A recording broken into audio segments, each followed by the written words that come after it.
Have you ever stood in a crowded room, watching someone effortlessly glide through life, and wondered, what is their secret?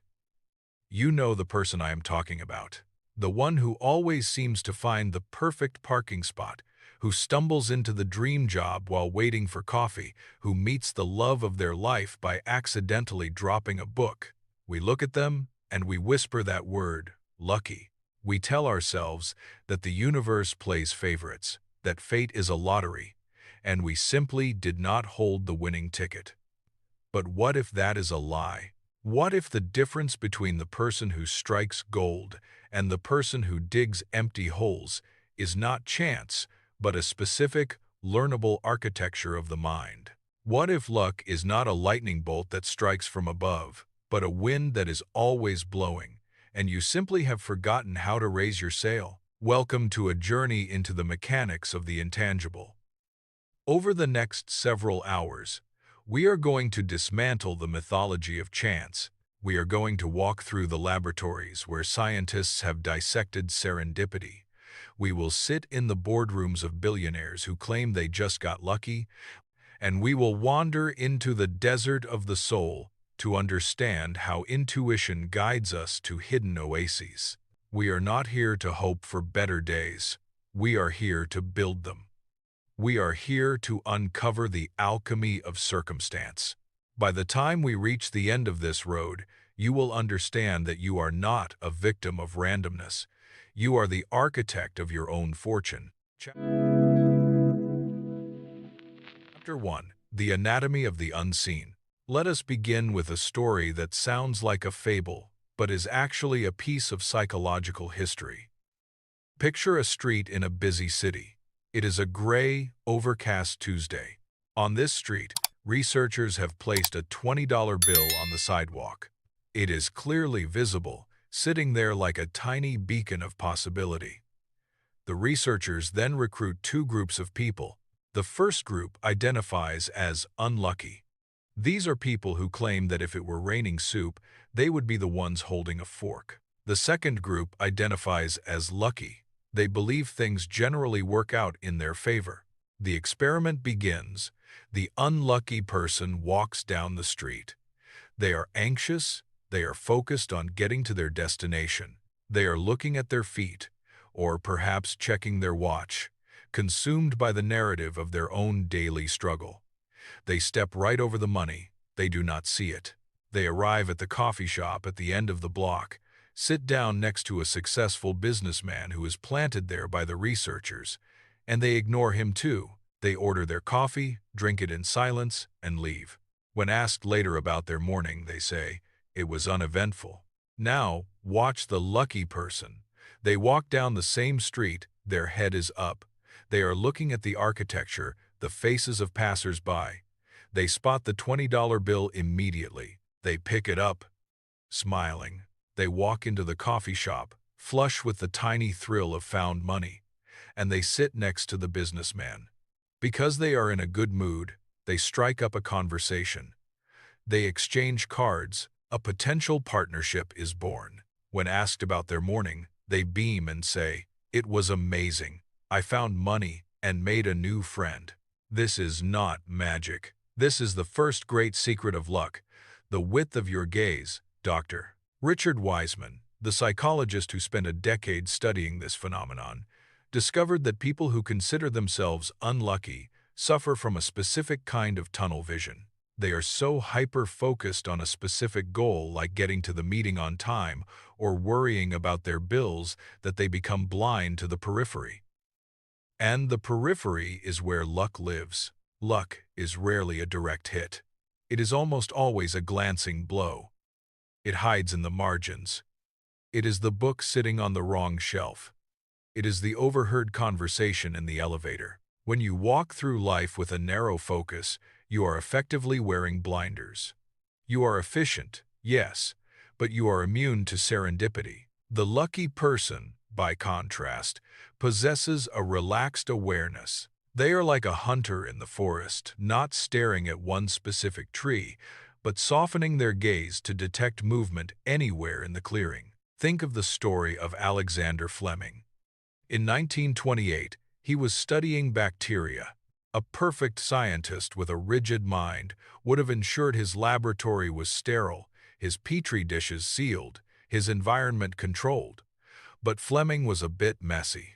He left a window open. He went on vacation. When he returned, he found that mold had drifted in through the window and contaminated his cultures. A rigid thinker would have seen this as a failure, thrown the dishes in the trash, and started over. That is what an unlucky scientist would do. They would complain about the contamination. Fleming did not do that. He looked at the mistake. He noticed that around the mold, the bacteria had died. He paused. He asked a question that the unlucky mind never asks. That's funny. That moment of curiosity, born from a mistake, gave the world penicillin. It saved millions of lives. Was Fleming lucky?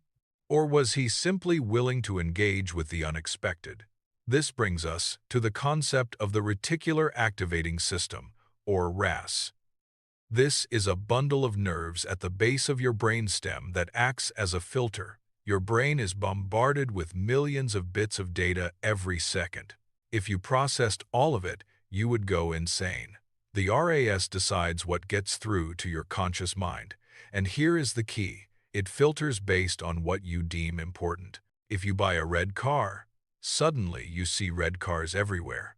Did the factory suddenly produce more red cars? No. Your RAS now believes red cars are relevant, so it lets that information through. If you believe the world is a hostile place full of bad luck, your RAS will filter out the opportunities and only highlight the insults, the traffic jams, and the bills. You literally will not see the open doors. To create luck, you must reprogram this filter. You must wake up and tell your brain, "Show me the opportunities." You must adopt the posture of the explorer, not the prisoner. The lucky person expects good things to happen, not in a delusional way, but in a strategic way. They know that the world is a chaotic swirl of data, and they choose to tune their receiver to the frequency of benefit. So, as we close this first chapter, consider your own field of vision. Are you looking so hard for a specific answer that you are missing the solution sitting quietly in the corner? Are you stepping over the $20 bill because you are too busy worrying about being broke? The first step to alchemy is to open your eyes. The gold is already there. You just have to stop looking at your feet. Chapter 2. The Surface Area of Serendipity. Now that we have opened our eyes, we must move our bodies. There is a persistent myth that luck is a lightning strike that hits a stationary object. We imagine the writer discovered in a cafe while scribbling in a notebook, or the actor spotted walking down the street. We love these stories because they suggest we can sit still and wait for our turn. But if you look closer at any of these stories, you will find that the person was not stationary. They were vibrating with action. There is a concept in engineering and entrepreneurship called the luck surface area. Imagine you are a target. If you are standing still, curled up in a ball in your basement, your surface area is tiny. The chances of a random arrow of opportunity hitting you are almost zero. You could be the greatest genius in the world, but if you are hermetically sealed in your routine, the universe cannot find you. Now, imagine you unfold. You step outside. You start a blog. You attend a conference. You talk to the stranger in the queue. You send the cold email. With every action, your surface area expands. You are becoming a larger target for luck to hit. Let's travel back to the mid-20th century to meet a man named Ray Kroc. Ray was not a young man. He was in his 50s, selling milkshake mixers. He was driving around the country, grinding out a living, well past the age where most people settle into a comfortable decline. One day, he received a large order for mixers from a small hamburger stand in San Bernardino, California. An unlucky man would have just shipped the mixers. He would have been happy for the commission and moved on to the next town. But Ray was curious. He thought, why does a small burger shack need so many mixers? He physically drove to San Bernardino. He increased his surface area. He stood in the line. He saw the efficiency of the McDonald brothers' operation. He saw the future. Because he physically placed himself in the path of the flow, he eventually bought the company and built the McDonald's empire. Luck finds the moving target. This sounds like a simple platitude, but it is deeply rooted in mathematics. It is about variance. If you do the same thing every day, same commute, same lunch, same friends, same media, you have minimized variance. You have stabilized your life. Stability is good for comfort, but it is fatal for luck. Luck requires a deviation from the mean. Think of the story of the origin of Velcro. In 1941, a Swiss engineer named Georges de Mestral went for a hike in the Alps with his dog. When he came home, he was annoyed. His pants and his dog's fur were covered in burrs, those sticky little seeds from the burdock plant. It was a nuisance. Most people would have picked them off, cursed the plant, and thrown them in the fire. But de Mestral was a man who engaged with the world. He didn't just remove the burr, he put it under a microscope. He saw the tiny hooks that latched onto the loops of fabric. He realized nature had designed a perfect fastening system. It took him years to replicate it synthetically, but he eventually created Velcro. Notice the pattern. He went for a hike, he was in motion. He encountered a disruption, the burrs. He engaged with the disruption rather than dismissing it. This is the dance of the lucky. They embrace the friction. There is a beautiful term for this: happenstance. It implies that things happen, but there is a stance you must take to receive them. You must be standing in the right way.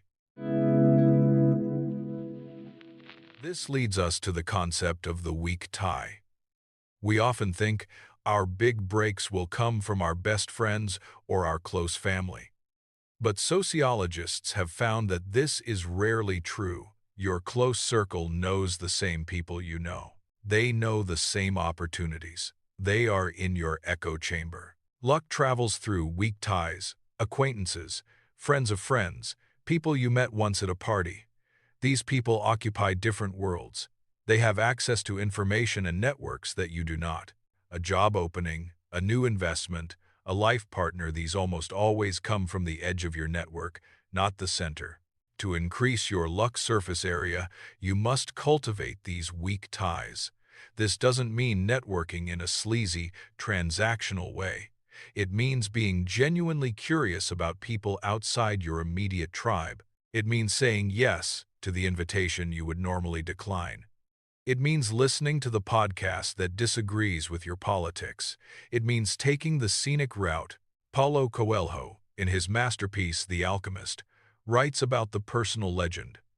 He suggests that when you want something, all the universe conspires in helping you to achieve it. But there is a caveat often missed. You have to start walking toward the pyramids. The shepherd boy had to sell his sheep. He had to cross the sea. He had to work in the crystal shop. The universe did not deliver the treasure to his pasture in Spain. It required him to undertake a pilgrimage. So, look at your week ahead. Where is the entropy? Where is the chaos? If your calendar is perfectly predicted, you are safe, but you are unlucky. You need to introduce randomness. Go to a lecture on a topic you know nothing about. Sit at a different table in the cafeteria. Send a thank you note to an author whose book changed your mind. The wind of luck cannot blow if all your windows are shut. You must create a draft. You must create a vacuum that the universe is compelled to fill. Chapter 3. The Alchemist's Omen. We have spoken of sight, and we have spoken of motion. Now we must speak of feeling. There is a silent language that the lucky speak fluently. A language that the logical, modern world has largely forgotten. It is the language of intuition. In the high-stakes world of Formula One racing, there is a legendary story about Juan Manuel Fangio. In the 1950 Monaco Grand Prix, Fangio was racing through a tunnel. He was coming out of a blind curve at breakneck speed. Suddenly, for no logical reason, he slammed on the brakes. He didn't see anything.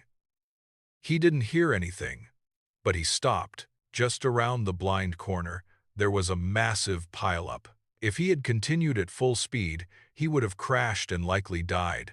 When asked later why he braked, he couldn't explain it at first. It seemed like magic, like a guardian angel. But later, upon reflection, he realized what had happened.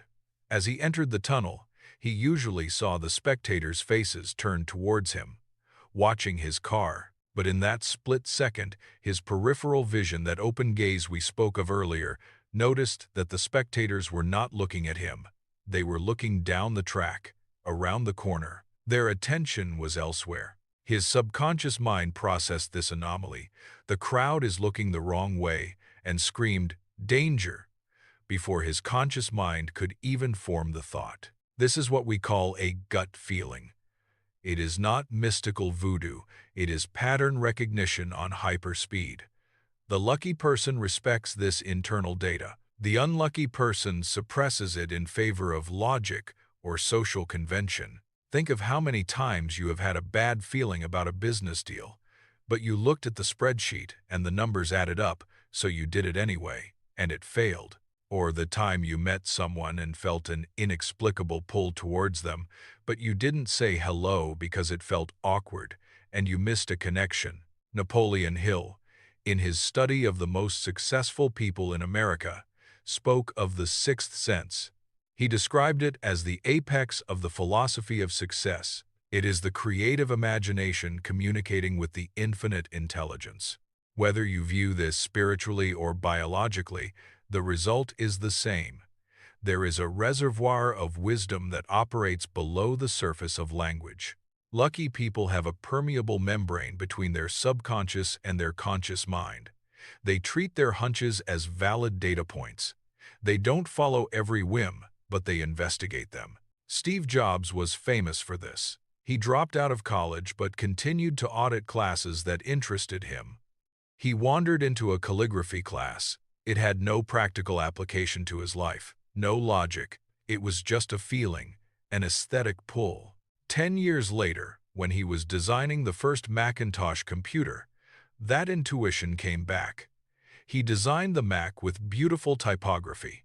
It was the first computer with beautiful fonts. This aesthetic distinction helped Apple become the most valuable company in the world. He could not connect the dots looking forward. He could only connect them looking backward. He had to trust that the dots would somehow connect. That trust is a hallmark of the lucky mind. But how do you cultivate this? We live in a noisy world. We are drowning in notifications, opinions, and analysis. The quiet voice of intuition is easily drowned out. You must create silence. You must create the space for the omen to be heard. This brings us back to the alchemist. The boy learns to read the omens, the flight of the hawks, the movement of the sand.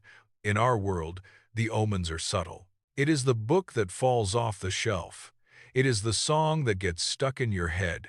It is the sudden hesitation before signing a contract. There is a practice called incubation. When you are faced with a complex problem or a desire for a lucky break, you saturate your mind with information. You study, you work, you struggle, and then you stop. You walk away. You go for a run. You take a shower. You let the problem sink into the subconscious. It is usually in these moments of release, when the conscious guard is down, that the solution bubbles up. The eureka moment of Archimedes happened in the bath, not at the desk. The lucky person knows when to push and when to float. If you are constantly grinding, constantly forcing the door, you cannot hear the knock at the back window. You must balance the hunter energy of Chapter 2 with the gatherer energy of Chapter 3. You must be aggressive in your action, but passive in your listening. Listen to your body. When you are about to make a decision, do you feel a contraction in your chest, a heaviness, or do you feel an expansion, a lightness? That somatic marker is your nervous system processing millions of data points of past experience and giving you a summary report. The unlucky person ignores the heaviness because they should do the thing. The lucky person pauses. They ask, "Why does this feel off?" They investigate the omen, and often they avoid the crash around the blind corner. Chapter 4. The Alchemy of Lead and Gold. We have arrived at perhaps the most difficult and most powerful secret of all. It is the ability to transmute misfortune. No matter how open your eyes, how wide your network, or how sharp your intuition, bad things will happen. You will lose the job. The relationship will end. The market will crash. The illness will come. The difference between the lucky and the unlucky is not that the lucky avoid suffering. It is what they do with the suffering. There is an ancient Taoist story about a farmer. One day his horse runs away. His neighbors come and say, "Such bad luck." The farmer says, "Maybe." The next day, the horse returns, bringing 3 wild horses with it. The neighbors say, "Such good luck." The farmer says, "Maybe." The following day, the farmer's son tries to ride one of the wild horses, falls off, and breaks his leg. The neighbors say, "Such terrible luck." The farmer says, "Maybe." The day after that, the army comes to the village to draft young men for a war. They see the son's broken leg and pass him over. The neighbors say, "Such wonderful luck." The farmer says, "Maybe." This story is the essence of the lucky mindset. It is the refusal to put a period at the end of a sentence. The unlucky person sees a negative event as a verdict. I failed. I am a failure. The lucky person sees the negative event as a plot twist. I failed. This is interesting. What does this make possible? They write an adventure. This is what psychologists call counterfactual thinking. When something bad happens, the unlucky person imagines a world where it didn't happen, and they feel robbed. If only I hadn't been late, I would have got the job. They compare reality to a better fantasy, and they feel miserable. The lucky person does the opposite. They compare reality to a worse fantasy. If they fall down the stairs and break a leg, they think, "I'm lucky I didn't break my neck." This isn't just blind optimism. It is a psychological mechanism that preserves energy. If you feel like a victim, you atrophy. If you feel like a survivor, you are emboldened. Let's look at the story of Akio Morita and Masaru Ibuka. After World War II, Japan was in ruins. Their factory was destroyed. They had nothing. It was objectively the worst luck imaginable. They tried to make a rice cooker. It failed. It burned the rice. They could have quit. Instead, they looked at what they had. They had a broken country that needed communication. They pivoted to repairing radios. That company became Sony. Or consider J.K. Rowling, divorced, on government aid, depressed, writing in cafes while her baby slept. She described this rock bottom not as a trap, but as a solid foundation. "I had nothing to lose," she said. The failure stripped away the inessential. If she had been moderately successful in a corporate job, Harry Potter would likely never have been written. The bad luck was the crucible for the gold. This is the principle of post-traumatic growth. We know about PTSD, where trauma breaks you, but there is also PTG, where trauma builds you. The bone grows back stronger at the fracture point. The lucky person is an alchemist. They throw the lead of their misfortune into the fire of their resilience. They ask, "How can I use this?" Did you get fired? Maybe this is the push you needed to start the business you've been dreaming of for 10 years. Did you get rejected by that person? Maybe they cleared the space for the person who will truly understand you.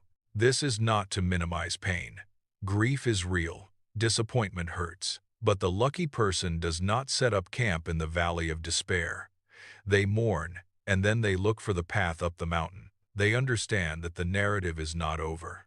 There is a powerful phrase, pronoia. It is the opposite of paranoia. Paranoia is the belief that the world is conspiring to hurt you. Pronoia is the belief that the world is conspiring to help you. Even the obstacles are placed there to train you, to redirect you, to strengthen you. When you adopt this mindset, you become invincible. Because even if you lose, you learn. Even if you fall, You find something on the ground while you are down there. You cannot be defeated, only redirected. So, look at the bad luck in your life right now, the heavy thing you are carrying. Is it possible that this is not a tombstone, but a stepping stone? Is it possible that years from now, you will tell the story of this struggle as the moment everything changed for the better? The alchemist knows that the gold is hidden in the shadow. You just have to be brave enough to dig in the dark. Chapter 5. The Social Magnet. We return now to the world of people. We have spoken of weak ties, but we must go deeper. We must talk about the energy you bring into a room. Have you ever met someone who just makes you feel good? You can't put your finger on it. They aren't necessarily the smartest or the best looking, but you want to help them. You want to see them succeed. If you hear of an opportunity, their name pops into your head. Then there is the other type, the person who drains the room. They might be brilliant, but they are heavy. They complain. They are transactional. You might do business with them if you have to, but you won't go out of your way to help them. Luck is a social construct. Most of the good things that happen to us are delivered by other human beings. Therefore, to be lucky, you must be the kind of person others want to see win. You must be a social magnet. Adam Grant, the organizational psychologist, classifies people into 3 categories: givers, takers, and matchers. Takers try to get as much as possible from others while contributing as little as they can. Matchers play tit for tat. I'll do this for you if you do this for me. Givers enjoy helping others with no strings attached. Here is the paradox. The research shows that givers are often at the bottom of the success ladder. They get exploited, they burn out. But givers are also at the very top of the ladder. They are the most successful. How can this be? The givers at the bottom are the ones who give without boundaries. They are doormats. The givers at the top are strategic givers. They are generous, but they are not naive. And because they give, they create a vast network of dormant goodwill. When a giver needs help, the network rushes to support them. The taker might have won in the short term, but when they fall, no one catches them. The giver has a safety net woven from 1,000 small acts of kindness. This is the Benjamin Franklin effect. We tend to like people for whom we have done a favor. It bonds us to them. But it works the other way too. When you help someone, you become invested in their success. To create luck, you must become a super connector. You don't need to be the person with the most money. You need to be the bridge. If you meet a graphic designer and the next day you meet a writer who needs a logo, connect them. Do not ask for a referral fee. Do not ask for credit. Just make the introduction. You have just created value out of thin air. You have become the architect of their luck. And in doing so, you have etched your name in their minds as a source of good things. There is a metaphysical aspect to this, echoed in every spiritual tradition. What you put out returns to you. But even on a purely secular level, reputation is the currency of luck. If you are known as a person who brings solutions, who brings energy, who brings connections, opportunities will flow to you naturally. It is like a garden. You cannot force the flower to grow. You can only water the soil, ensure there is sunlight, and remove the weeds. Generosity is the water. Integrity is the sunlight. Think of the story of the young man who wanted to work for a legendary investor. He didn't send a resume. He didn't ask for a meeting. Instead, he spent months researching the investor's portfolio companies. He found a flaw in one of their strategies. He wrote a detailed report, not criticizing but offering a solution. He sent it as a gift. I thought this might help you. He got the job. Not because he asked for it, but because he provided value first. He was lucky, yes, but he engineered that luck through generosity. So, ask yourself, what am I bringing to the table? When I walk into a room, does the energy go up or down? Am I hoarding my connections, or am I spinning a web of benefit for everyone around me? Luck loves the generous, because the generous build a world where everyone wants them to succeed. Chapter 6. The Law of Variance and the Great Yes. We are nearing the end of our philosophy, and it is time to get practical. We have built the mindset. Now we need a protocol for daily life. There is a strategy in game theory called minimax, minimizing the maximum possible loss. This is how most people live. They play it safe to avoid the worst-case scenario. But to find luck, you sometimes need to play maximax, maximizing the maximum possible gain. You need to introduce variance. We discussed the luck surface area earlier, but let's look at the daily habits that drive it.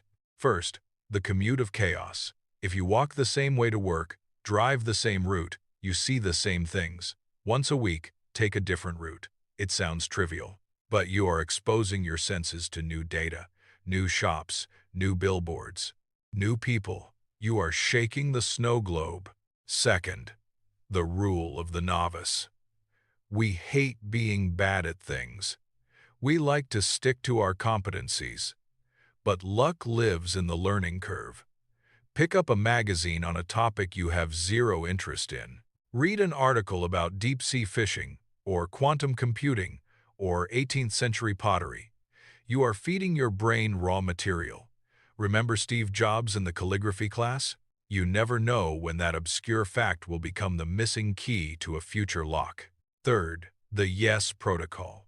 There was a British humorist named Danny Wallace who spent 6 months saying yes to every invitation, every flyer, every request within reason and safety. His life transformed.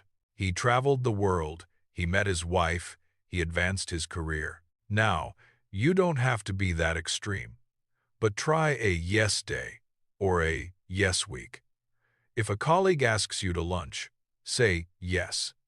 If you see a flyer for a community meeting, go. Override the instinct to retreat to the couch. Luck is a numbers game. You need more spins at the wheel. Most spins will yield nothing. But the cost of a spin is usually low an hour of your time. A small amount of effort. The potential payout of a winning spin, a new career, a new love, a new life, is infinite. This is called asymmetric payoff. The unlucky person focuses on the cost of the ticket, the effort. The lucky person focuses on the size of the jackpot. Fourth, the luck log. This is a powerful journaling technique. Every night, write down one lucky thing that happened to you. It could be small. I hit all the green lights. The coffee was perfect. I got a nice email. What does this do? It retrains your reticular activating system. You are proving to your brain that you are lucky. You are scanning your day for evidence of fortune. Over time, this changes your self-identity. You stop saying, "Why me?" and start saying, "Wow, look at this." And finally, speak to strangers. We are taught stranger danger as children, and we carry it into adulthood as social anxiety. But every friend you have was once a stranger. Every opportunity you don't have is currently held by a stranger. You don't need a profound opening line. A comment on the weather, a compliment on their shoes, a question about the wait time. Just break the seal. The person standing next to you in line at the grocery store might be the business partner you've been looking for. Or they might just be a nice person who makes you smile. Either way, you win. Chapter 7. The Weaver of Fate. We have traveled a long way together. We have stood on the street corner with the $20 bill. We have looked through the microscope of Alexander Fleming. We have raced with Fangio. We have walked with the alchemist. And now, we arrive at the final truth. There is a paradox at the heart of luck. You must prepare for it with the discipline of a soldier, but you must accept it with the surrender of a monk. You can do everything right. You can expand your surface area, listen to your intuition, reframe your failures, and still, the coin might land on tails. That is the nature of the universe. It is wild. It is untamable. But here is the secret that the masters know. The goal is not to control the outcome. The goal is to control the process. The goal is to be the kind of person who is ready when the wind blows. If you live by these principles, you will find that luck happens to you more and more often. People will start to call you lucky. They will say you have the Midas touch. They won't see the books you read, the fears you conquered, the strangers you welcomed, the failures you reframed. They will only see the gold, and you will smile, like the Chinese farmer. You will know that luck is not a lightning bolt.